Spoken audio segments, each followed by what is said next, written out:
اور جب انہوں نے پرندوں کا جائزہ لیا تو کہنے لگے کیا سبب ہے مجھے ہدہد نظر نہیں آتا؟ کیا کہیں غائب ہو گیا ہے؟ میں اسے سخت سزا دوں گا یا ذبح کر ڈالوں گا یا میرے سامنے اپنی بے قصوری کی واضح دلیل پیش کرے۔ ابھی تھوڑی دیر ہوئی تھی کہ ہدہد آ موجود ہوا اور کہنے لگا کہ مجھے ایک ایسی چیز معلوم ہوئی ہے جس کی آپ کو خبر نہیں، اور میں آپ کے پاس ملک سبا سے ایک یقینی خبر لے کر آیا ہوں۔ میں نے ایک عورت دیکھی کہ ان لوگوں پر حکومت کرتی ہے اور ہر چیز اسے میسر ہے، اور اس کا ایک شاندار تخت ہے۔ میں نے دیکھا کہ وہ اور اس کی قوم اللہ کو چھوڑ کر آفتاب کو سجدہ کرتے ہیں، اور شیطان نے ان کے اعمال انہیں آراستہ کر دکھائے ہیں اور ان کو رستے سے روک رکھا ہے، پس وہ رستے پر نہیں آتے اور نہیں سمجھتے ہیں کہ اللہ کو جو آسمانوں اور زمین میں چھپی چیزوں کو ظاہر کر دیتا اور تمہارے پوشیدہ اور ظاہر اعمال کو جانتا ہے، کیوں سجدہ نہ کریں؟ اللہ کے سوا کوئی عبادت کے لائق نہیں، وہی عرش عظیم کا مالک ہے۔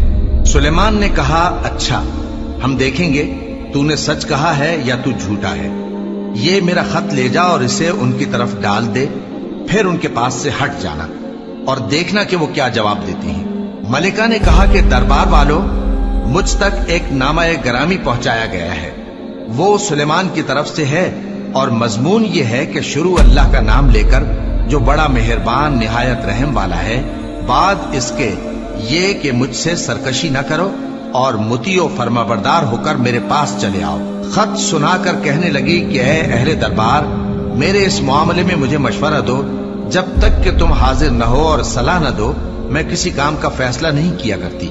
وہ بولے کہ ہم بڑے زوراور اور سخت جنگجو ہیں، اور حکم آپ کے اختیار میں ہے، تو جو حکم دیجیے گا اس کے انجام پر نظر کر لیجیے گا۔ اس نے کہا کہ بادشاہ جب کسی شہر میں داخل ہوتے ہیں تو اس کو تباہ کر دیتے ہیں اور وہاں کے عزت والوں کو ذلیل کر دیا کرتے ہیں، اور اسی طرح یہ بھی کریں گے، اور میں ان کی طرف کچھ تحفہ بھیجتی ہوں اور دیکھتی ہوں کہ قاصد کیا جواب لاتے ہیں۔ پس جب قاصد سلیمان کے پاس پہنچا تو سلیمان نے کہا کیا تم مجھے مال سے مدد دینا چاہتے ہو؟ سو جو کچھ اللہ نے مجھے عطا فرمایا ہے وہ اس سے کہیں بہتر ہے جو تمہیں دیا ہے۔ حقیقت یہ ہے کہ اپنے تحفے سے تم ہی خوش ہوتے ہوگے۔ ان کے پاس واپس جاؤ، اب ہم ان پر ایسے لشکر لے کر حملہ کریں گے جن کے مقابلے کی ان میں طاقت نہ ہوگی، اور ان کو وہاں سے بے عزت کر کے نکال دیں گے اور وہ ذلیل ہوں گے۔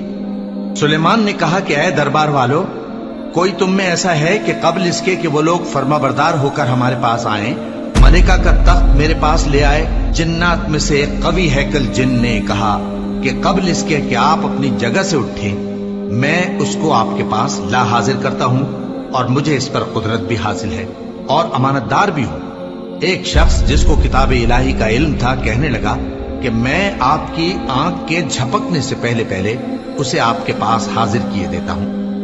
جب سلیمان نے تخت کو اپنے پاس رکھا ہوا دیکھا تو کہا کہ یہ میرے پروردگار کا فضل ہے تاکہ مجھے آزمائے کہ میں شکر کرتا ہوں یا کفران نعمت کرتا ہوں، اور جو شکر کرتا ہے تو اپنے ہی فائدے کے لیے شکر کرتا ہے، اور جو ناشکری کرتا ہے تو میرا پروردگار بے نیاز ہے، کرم کرنے والا ہے۔ سلیمان نے کہا کہ ملکہ کے امتحان عقل کے لیے اس کے تخت کی صورت بدل دو، دیکھیں کہ وہ سوج رکھتی ہے یا ان لوگوں میں سے ہے جو سوج نہیں رکھتے۔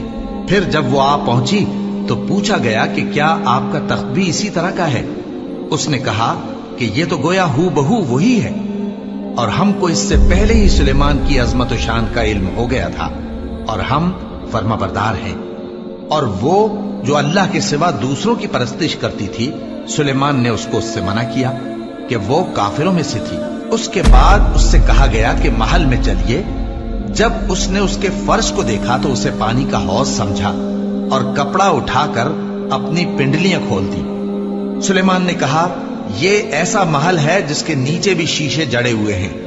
وہ بول اٹھی کہ پروردگار، میں اپنے آپ پر ظلم کرتی رہی تھی، اور اب میں سلیمان کے ساتھ اللہ رب العالمین پر ایمان لاتی ہوں۔